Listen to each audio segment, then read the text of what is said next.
Mr. President and fellow delegates to the Second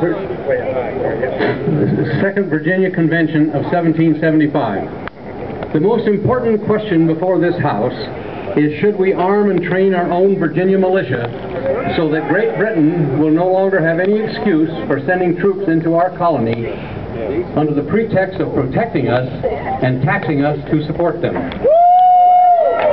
Some of the very worthy gentlemen here today have expressed concern that such a move may offend the Crown and jeopardize profitable trade with Great Britain.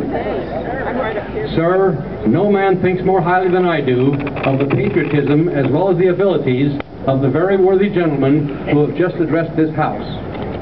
However, different men often see the same subject under different lights. Therefore, I pray I will not offend those gentlemen if I have opinions of character very opposite to theirs and express it freely without reserve. This is no time for ceremony. The question before this House is one of awful moment to our country. For my own part, I consider it a question of freedom or slavery. Therefore, the freedom of debate ought to be in proportion to the magnitude of the subject. Only in this way may we hope to arrive at the truth and fulfill the great responsibility we have to our country and to our God.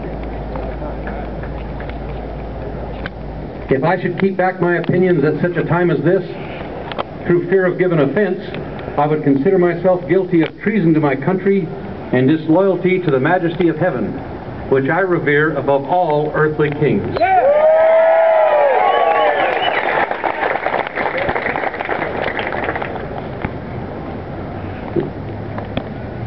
Mr. President, it's only natural for men to indulge in the illusions of hope. We are apt to shut our eyes to a painful truth and listen to the song of that siren of hope until she transforms us into cowards. But is this the part of wise men engaged in an ardent struggle for liberty? Are we disposed to be among those who have eyes and see not, and having ears hear not, those things which most nearly concern their temporal salvation? For my own part, whatever anguish of spirit it may cost, I am willing to know the whole truth, to know the worst, and provide for it. I have but one way to judge the future.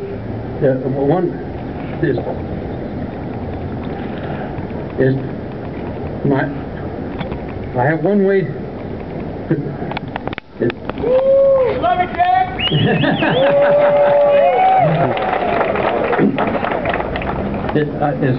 I have one way to guide my feet, and that is by the experience.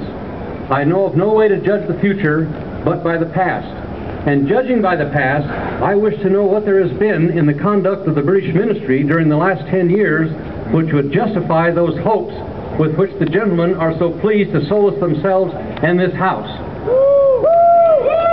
Could it be that insidious smile by which our most recent petition was received? Trust it not. It'll prove a snare to your feet. Suffer not yourselves to be betrayed by a kiss. Ask yourselves how this gracious reception of our recent petition comports with the warlike preparations that cover our waters and darken our land. Are fleets and armies necessary to a work of love and reconciliation? Have we shown ourselves so unwilling to be reconciled that force must be employed to win back our love? Let us not deceive ourselves, sir. These are the implements of war and subjugation. They're sent over here to bind and rivet upon us those chains which the British ministry have been so long forging. I ask the gentleman, what is the meaning of this martial array, if its purpose be not to force us into submission? Can the gentleman assign any other possible motive for it? Has Great Britain any enemies in this quarter of the world that would justify such an accumulation of fleets and armies? No, sir, she has none. They're meant for us. They can be meant for no other. They're sent over here to bind and rivet upon us those chains which the British ministry have been so long forging. And what have we to oppose them? Shall we try argument? Sir, we've been trying that for the last 10 years. Have we anything new to offer on the subject? No, nothing. This subject has been held up to every light of which it is capable, and it's all been in vain.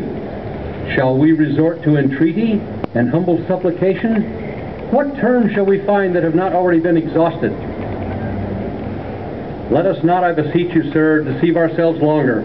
We have done everything that could possibly be done to avert the terrible storm which is now coming on. We have petitioned, we have remonstrated, we have supplicated, we have prostrated ourselves before the throne and implored its intervention.